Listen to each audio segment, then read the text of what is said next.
का आवाहन किस प्रकार हुआ, गणपति जी संसार में प्रादुर्भाव किस प्रकार हुआ, हम उस पावन कथा को सुनना चाहते हैं। वक्रतुंड महाकाय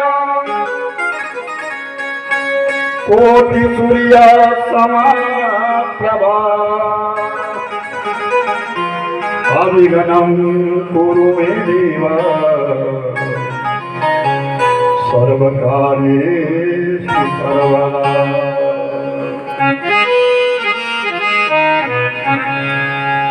ऋषियों, गणेश जी की दो प्रकार की उत्पत्ति बताई गई, एक वराह कल्प में और एक श्वेत कल्प में। वराह कल्प की कथा मैं तुम्हें पहले सुनाता हूं, उसके पश्चात मैं श्वेत कल्प की कथा सुनाऊंगा। कैलाश पर्वत के ऊपर भगवान शंकर जी अपने बहुत सारे गणों के बीच में घिरे रहते हैं और पार्वती मैया अपनी सखियों के संग बड़े आनंद से रहती है। उस कैलाश के शिखर के ऊपर बड़ा आनंद है, जहां भगवान शंकर जी के नंदी बड़े प्रेम से रहते हैं। माँ गिरिजा का, माँ पार्वती का शेर जहां रहता है। ऐसे पावन स्थली का नाम कैलाश है। हिमाच्छादित, जहां हमेशा बर्फ रहती है। भगवान शंकर जी जहां समाधि में जाकर के बैठ जाते हैं, अपने गणों के लिए नई कथाएं सुनाते हैं। ऐसे उस कैलाश पर्वत के ऊपर एक दिन गिरिजा की कुछ सखियां थी। उन्होंने कहा, गिरिजे, जिस प्रकार भगवान शंकर जी के अपने कई गण हैं, एक गण तुम्हारा भी होना चाहिए। मां पार्वती ने कहा, जितने गण सब मेरी तो है, जो भी कार्य मुझे पड़ता है मैं तुरंत कहती हूँ, मेरा काम पूरा कर देते हैं। नहीं, आपका एक निजी गण होना चाहिए जो केवल तुम्हारा काम करे और कुछ ना करे।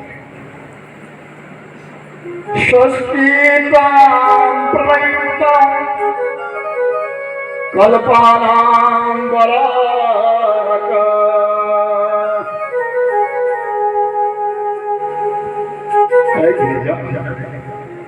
अपना एक निजी गण हो जो केवल तुम्हारी और तुम्हारी से। पार्वती ने कहा, नहीं, हम ऐसा नहीं। तो वो गिरिजा मां एक दिन स्नानागार की ओर जाने लगी और अपने वस्त्रों को लपेट रही थी, साथ लेके जा रही थी। इतने में भगवान शंकर जी ने दरवाजे को धक्का दिया और अंदर आ गए। मां पार्वती ने कहा, प्रभु, मैं तो स्नानागार के लिए जा रही हूं और आप सीधे अंदर आ गए। भगवान शिव ने कहा, कोई बात नहीं, तुम स्नान करो, मैं बाद में आऊं। तो पार्वती मैया को लगा कि मेरी सखियों ने जो कहा वो कहीं हद तक तो सत्य है। अगर आज मेरा कोई गण होता तो मेरे दरवाजे पे बैठा होता और शिव को अंदर ना आने देता। तो पार्वती मैया ने अपने शरीर में उवटन लगाया, उवटना, जिसको हमारे बटना कहते हैं। कोई बताएगा, मैंने पहले भी कथा में बताया, शिव पुराण की कथा में बताया, इसमें उवटना बनता कैसे। ये जो बाजार से खरीद करके ला रहे हो तुम, क्या ये बटना है? क्या ये बटन कैसे बनता है? बटना मालूम है? कोई एक तो बोल दो कि हाँ मुझे मालूम है। लगाया तो सबने है, शादी ब्याह तो सबका हुआ भाई। बस बाजार से पुड़िया खरीद के ले आई, लगाओ भाई। ना ना ना ना, तू यूं पीछे बात ना कर, मेरे से बहुत स्पष्ट बात कर। सुनो, 12 वर्ष तक अगर मिर्च नीचे रह जाए तो उसका ममीरा बनता है। मिर्च का पौधा जब 12 साल खड़ा रह जाए तो नीचे गांठ पड़ती है, उसको ममीरा कहते हैं। और उसको अगर पत्थर के ऊपर घिस दिया जाए और आंख में डाल दिया जाए तो कहते कि मोतिया बिंदी इत्यादि कट करके गिर जाता है, खत्म हो जाता है। उसी पर हरिद्रा, जिसको हल्दी कहते हैं, अगर हल्दी हमारी 3 साल तक नीचे रह जाती है वो कचूर बन जाता है। उसी का नाम उठना है, वो हल्दी। अब उस हल्दी को लोग कूटते हैं, पीसते हैं। अब तो नहीं हल्दी भी आई, बस हल्दी लाई और कूट लो, बाजार से कुछ ले आओ, पुड़िया ले आओ, मिलाओ और लगा दो। नहीं, जो 3 साल तक हरिद्रा धरती के अंदर रह गई है उसको कचूर कहा जाता है। कचूर निकाल दिया जाए, उसको निकाल दिया जाए, उसको पीसा जाए और उसमें सर्वस्वयां डाल दी जाए, फिर वो उबटन बनता है और वो सब स्नानों में उत्तम स्नान है। अब आप विचार करिए कि जब भी विवाह होता है तो कोई शैम्पू क्यों नहीं डालता, कोई अच्छे से अच्छे साबुन है, बड़े महंगे महंगे साबुन है, उनको क्यों नहीं मंगाते? बोले उबटना लगा। कारण क्या? वो इतना पावन है, इतना पवित्र है, वो औषधि है। इस शरीर के रोम रोम के बीच में मैल है, उस मैल को बाहर निकालने के लिए उबटन स्नान किया जाता है। जितना तुम इस शरीर में उबटन लगाओगे उतना ही सुंदर होता चला जाएगा, इससे मैल निकलता चला जाएगा। तो गिरिजा माँ उबटन लगाई थी और जब उसे निकालने लगी तो मल के साथ निकलने लगा, शरीर का अंश निकलने लगा साथ में और एक पिंडाकार बन गया। तो उस समय ध्यान आ रहा है, अगर मेरा कोई निजी गण होता, वो मेरे दरवाजे पे बैठा होता तो आज भोले हिंदू नहीं आते, परमात्मा बन जाते। एक मूर्ति का आकार लेकर के माँ गिरिजा ने ओम शब्द नाम के साथ गण गणपति नमः शब्द उच्चारण करके देखा तो तुरंत एक बालक उत्पन्न हुआ, माँ के चरणों में प्रणाम किया और उस बालक को लिया, बाहर बिठाया। एक कंद वस्त्राणाम, लाल रंग का एक वस्त्र कच्छ उस बालक को पहना दिया गया। मोदक, मोदक कहते लड्डू, और लड्डू का थाल उस बालक के सामने रख दिया। मुदगरन चढ़ और एक मुदगर उसके सामने रख दिया गया। कहा जब तक मेरी आज्ञा ना हो कोई भी अंदर ना आए। और पार्वती ने स्नान किया और स्नान करने के पश्चात माँ गिरिजा अपने कक्ष में चली गई। भगवान शिव तो आए, लेकिन कहा मैं थोड़ी देर से आता हूँ, वो तो आ गए, लेकिन अकेले नहीं आए, साथ में नंदी है, भृंगी है, श्रृंगी है, कई गण खड़े हैं।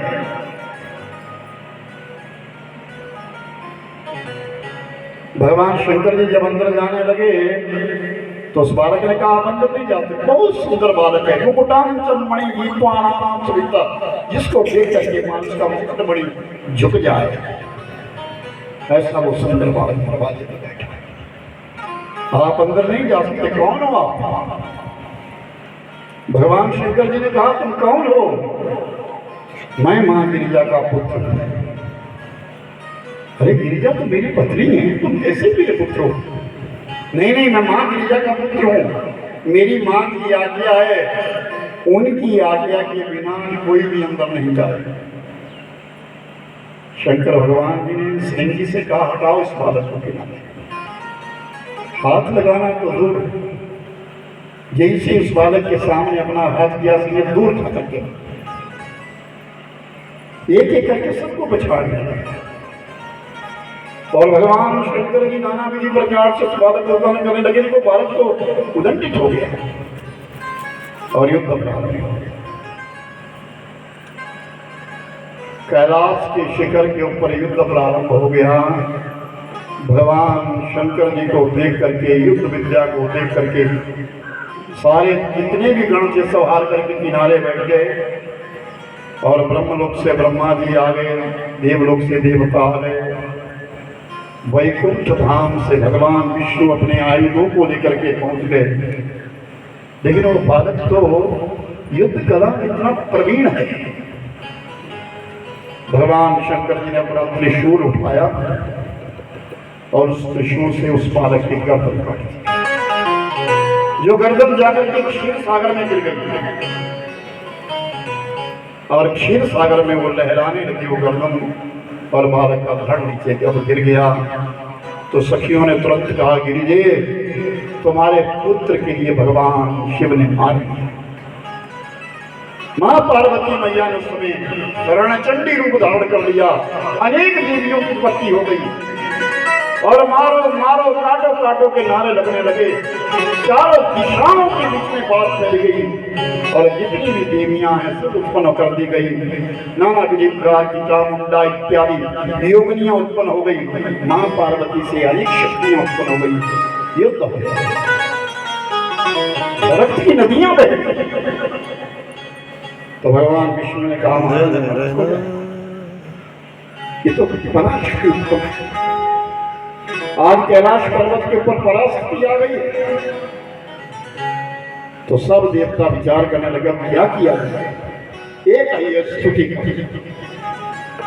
या देवी सर्वभूतेषु दया रूपेण संस्थिता नमस्तस्यै नमस्तस्यै नमस्तस्यै नमो नमः।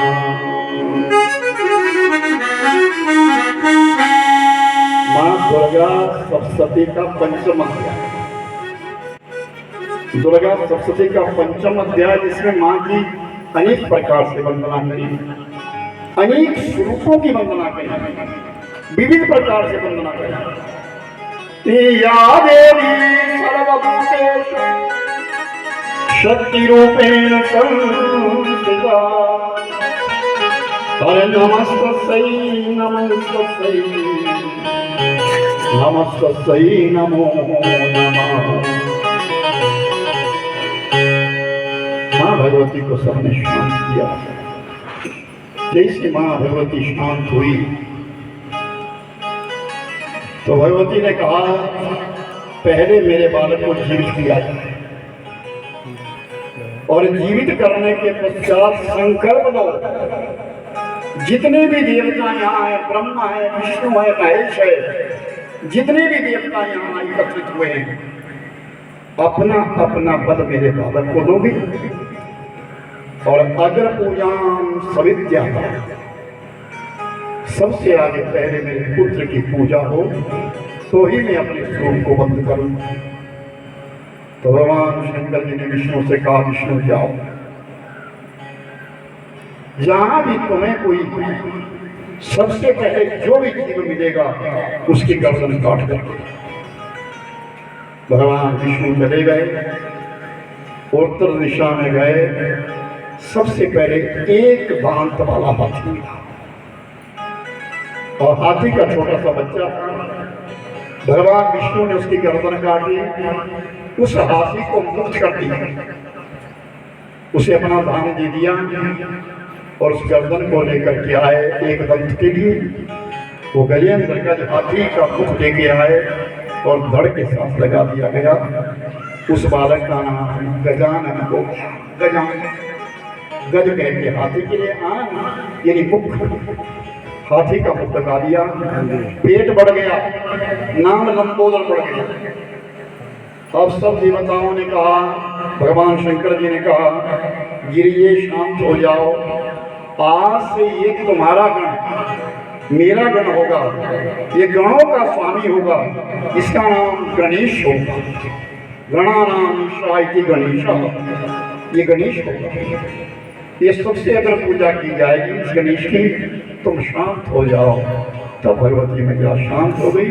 फिर कहा, गजाननं भूतगणाधिसेवितं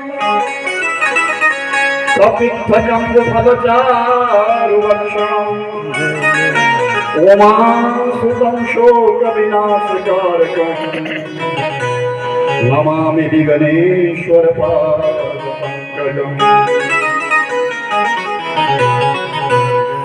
विघ्न हरता भी है, विघ्न करता भी है। चाहो तो गणेश से विघ्न करवाओ और चाहो तो विघ्न को मिटाओ। कोई भी कर्म होगा सर्वप्रथम पूजा की जाएगी। कपित्थ जम्बू फलचार वक्षण, जम्बू जामुन और कैंच इत्यादि फल गणेश जी को अर्पित किए जाते हैं और उन गणेश के पास बैठ करके 3 परिक्रमाएं गणेश की पूजा के पश्चात की जाती है। ऐसे गणेश जी जो हमारे सब कार्य को सिद्ध करते हैं। कोई भी कार्य किया जाए सबसे पहले गणेश जी का नाम लिया जाता है। सुखदेव जी ने कहा, ऋषियों यही गाथा वराह कल्प की भगवान गणेश जी महाराज और सच्चिदानंद भगवान की जय।